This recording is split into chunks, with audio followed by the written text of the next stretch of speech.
राज्यसभेच्या रिक्त होणाऱ्या जागांसाठी निवडणूक जाहीर झाली आणि यात महाराष्ट्रातल्या 7 जागा रिक्त होत आहेत। यातली पहिली जागा संभाजीनगरचे भागवत कराड, दुसरी उदयनराजे भोसले यांच्या रिक्त जागेवर निवडून गेलेले भाजपचे धैर्यशील पाटील, तिसरी शरद पवार, फौजिया खान, उबाठाच्या प्रियंका चतुर्वेदी आणि राजीव सातव यांच्या निधनानंतर पोटनिवडणुकीत निवडून आलेल्या काँग्रेसच्या रजनी पाटील आणि भाजपच्या कोट्यातून मंत्री असलेले रामदास आठवले अशा 7 जणांची जागा रिक्त होती।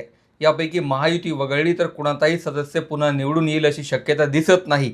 7 जागांसाठी निवडणूक जाहीर झाल्यावर अनेकांना प्रश्न पडला की सुनेत्रा पवार यांनीही उपमुख्यमंत्री झाल्यावर राज्यसभेचा राजीनामा दिला होता, मग त्यांच्या जागेसाठी पोटनिवडणूक का लागलेली नाही?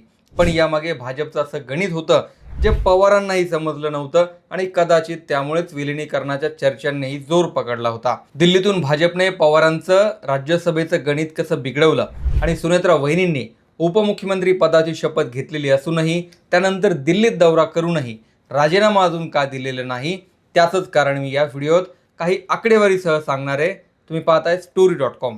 महाराष्ट्रातून सध्या जे 7 जण निवृत्त होत आहेत त्यापैकी रामदास आठवले वगळले तर परत कुणीही निवडून जाण्याची शक्यता नाही। भाजपकडे संख्याबळ असलं तरी नवीन चेहरे दिल्लीत पाठवलं जाणं अपेक्षित आहे। या 7 जागांसाठी भाजपने स्मार्ट पद्धतीने नियोजन लावलंय। विधानसभेच्या 288 आमदारांमधून निवडून हे खासदार राज्यसभेत जाणार आहेत, पण राज्यात सध्या 2 विधानसभेच्या जागा रिक्त आहेत। त्यातली एक म्हणजे दिवंगत शिवाजीराव कर्डिले यांची, तर दुसरी बारामतीची अजितदादांची जागा। त्यामुळे एकूण आकडा 286 वर आलाय। या परिस्थितीत राज्यसभेवर एका खासदाराला निवडून जाण्यासाठी साधारण 7+1 म्हणजे 286 भागिले 8 म्हणजे जवळपास 36चा कोटा ठेवावा लागेल। अर्थातच निवडणुकीच्या वेळी पक्षांना हा कोटा ठरवण्याचा अधिकार असतो।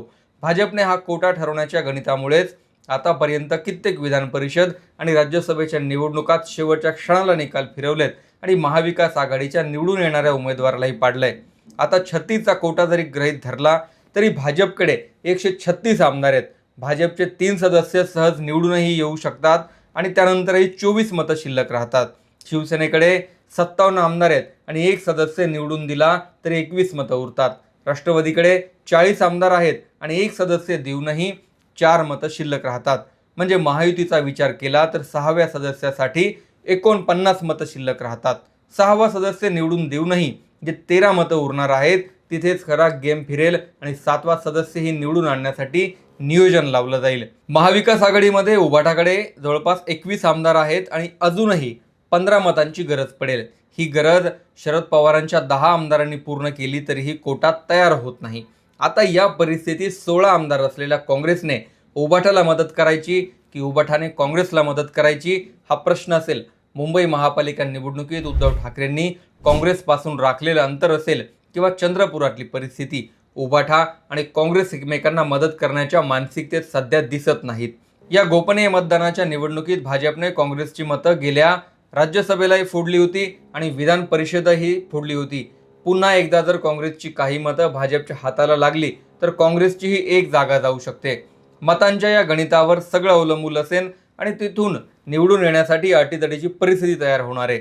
शरद पवार या परिस्थितीत काँग्रेसला मदत करू शकतात, कारण आतापर्यंत विलिनीकरणाची जोरदार चर्चा सुरू होती आणि त्यामागचं नियोजन असं होतं की या वातावरणात तरी अजितदादांचे पवारांना मानणारे काही आमदार पाठिंबा देतील आणि राज्यसभेत 1 तरी सदस्य पाठवता येईल।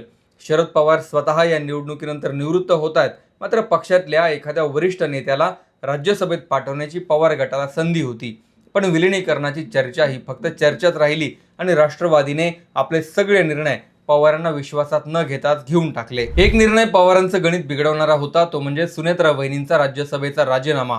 उपमुख्यमंत्री पदाची शपथ घेतल्यानंतर सुनेत्रा वहिनींनी राजीनामा दिला अशा बातम्या आल्या। एवढंच काय, पण त्या दिल्लीत गेल्या तेव्हाही उपराष्ट्रपतींना भेटून राजीनामा दिल्याच्या बातम्या आल्या होत्या, पण यात काहीही तथ्य नसल्याचं तटकरेंनी नंतर स्पष्ट केलं। या मागचं नियोजन होतं की आता जर राजीनामा दिला तर एकत्रितपणे 8 जागांसाठी निवडणूक झाली असती आणि या परिस्थितीत निवडून देण्याचा कोटा हा जवळपास 32 वर आला असता। पण भाजपने स्मार्ट गेम केला आणि राज्यसभेत 7च्या 7 सदस्य आपलेच निवडून देता येतील असं समीकरण तयार केलं। सुनेत्रा पवार एकाच वेळी 2 सभागृहाच्या सदस्य राहू शकत नाहीत, मात्र त्या राज्यात पदाची शपथ घेतल्यानंतर निवडून येण्यासाठी त्यांना 6 महिन्यांचा कालावधी मिळतो।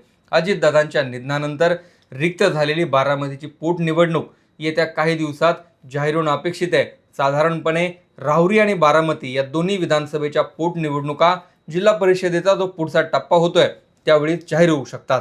या पोटनिवडणुकीचा अर्ज दाखल करायच्या काही दिवस आधी सुनेत्रा पवार राजीनामा देतील आणि तिथे राष्ट्रवादीतल्याच एका नेत्याला राज्यसभेवर संधी दिली जाईल. महायुतीचं संख्याबळ पुन्हा एकदा राज्यसभेत वाढतंय आणि एकनाथ शिंदे यांनाही त्यांचा सदस्य राज्यसभेत पाठवता येणार आहे.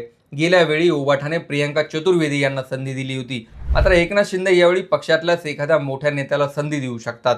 गेल्या काही दिवसांपासून चर्चा होती की शरद पवार स्वतःची राज्यसभा पार्थला देतील. मात्र स्वतः राष्ट्रवादीकडेच पार्थ पवारांना 6 वर्षांची पूर्ण टर्म देणाऱ्या जागेवर निवडून आणता येईल एवढी क्षमता आहे.